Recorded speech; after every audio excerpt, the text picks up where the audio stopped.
Before we go further, you'll see the Bajaj Group's logo here, and that's because Suchi approached them, and Meenal Bajaj and her husband, they very, very quickly said yes. It's a difficult thing to sponsor.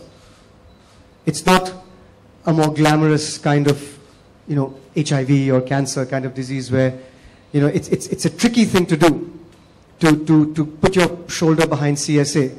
But it's indicative of where Mumbai and the country is today, that there has been somebody who has come up and said, whether it's the events of December 17th in 2012, or whether it is now, the whole universe of gender justice, child sexual abuse, all of it belongs together.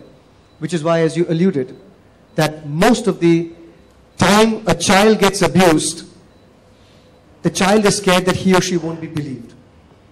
I've had 4 girlfriends who have been sexually abused, and the first thing that they've done when they've gone and told their mothers is, the mother said, "Are you sure? Or don't tell anyone? Or what nonsense, you're imagining things." And it's that incredible betrayal in the child at that moment, that my mother doesn't believe me. Don't tell anybody. I must have done something wrong.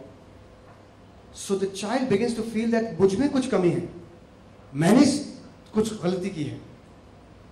And it is that feeling that destroys a life. Suchi has been counseling over 40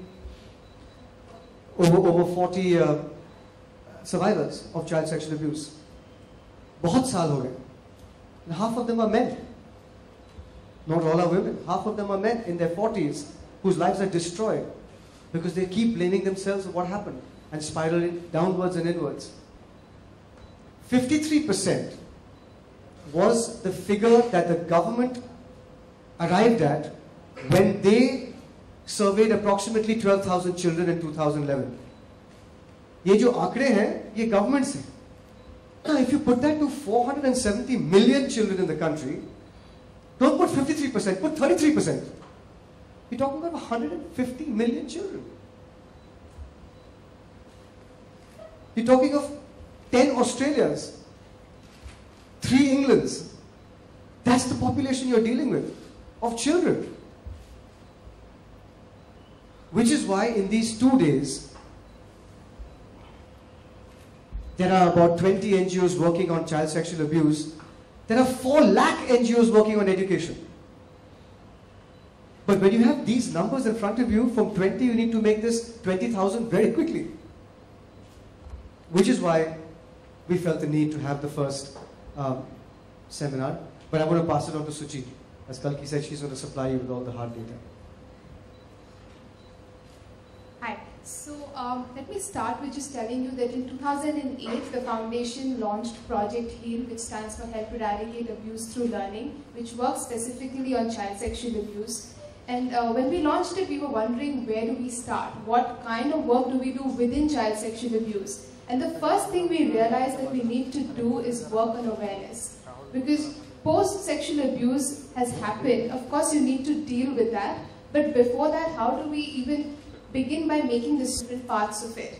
So that is the rehabilitation part, the response part of working on child sexual abuse. And finally, there's also a lot of advocacy work that we do. So like Rahul and Kalki mentioned, till 2012, India did not even have a law on child sexual abuse. So there have been cases where the judge has actually said that I agree that this child has been sexually abused by this man has put his penis in this child's mouth.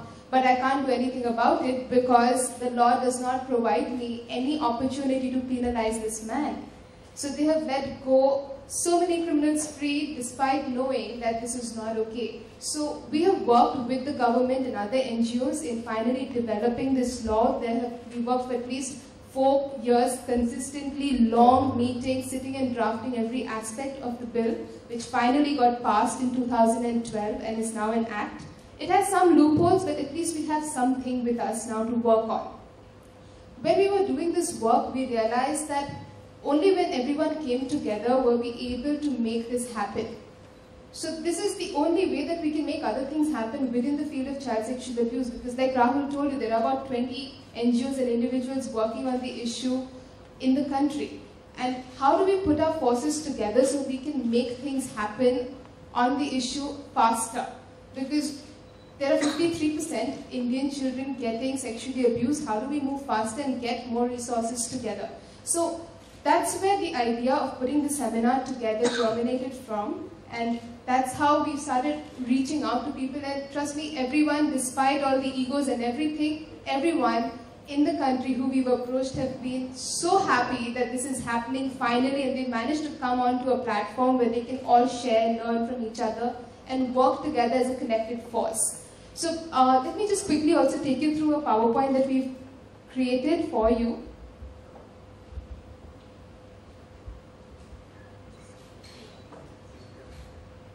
Between a child and an older child, or a child and an adult, where the older child or the adult gets some sort of sexual gratification out of this act.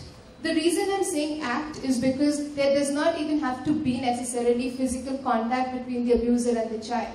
Yes, rape is child sexual abuse. Yes, sexualized fondling, touching, hugging is all child sexual abuse. But there are many forms where there is no touch even, but sexual abuse happens. For example, showing pornographic material to a child, or photographing a child in the nude, or talking sexually to a child. And sometimes we assume that because there's been no contact between the child and the abuser, that the impact is lesser, but it's not true. There have been cases of suicide with just sexualized talk that the abuser has engaged in with the child. So the need to understand that is something that we tell teachers, parents, that you need to recognize all forms of child sexual abuse, and we give them the ability to be able to do that. In India, according to the latest statistic, in 2011, the census tells us that 470 million children are there in India, below the age of 18. Out of this, 53.22% of Indian children are sexually abused, which means more than half the country is sexually abused. Of this 53.22%, 52.94% were boys. So that is actually more than the girls who reported sexual abuse. Often we assume that it's only girls who are capable of being sexually abused, but when it comes to children, there is no concept of gender for the abuser. Because for them it is a question of power, which is why they are engaging in a sexual activity with a child. And that's why there are as many boys who are sexually abused as girls. Over 50% of the offenders were known to the child. Again, a lot of this is not necessarily the number of cases that are increasing, but also a lot of reporting is possibly increasing because awareness is increasing within the country because of the media's role as well. And because India has such a huge population of children, and 53% of Indian children are sexually abused, India is by far the country which is the highest incidence of child sexual abuse in the entire world.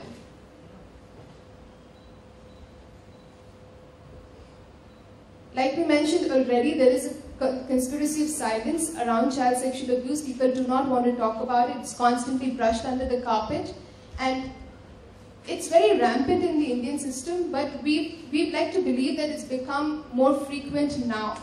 But that's not true. Child sexual abuse has always existed. It's just that because of increased media attention and a lot more awareness, people are talking about it now, so it seems like CSA has increased in the country. But it's always been there.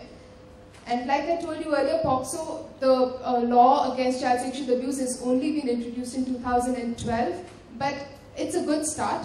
And because this has just come in and there is the concept of mandatory reporting, any case of child sexual abuse has to be reported. If as an adult I know CSA is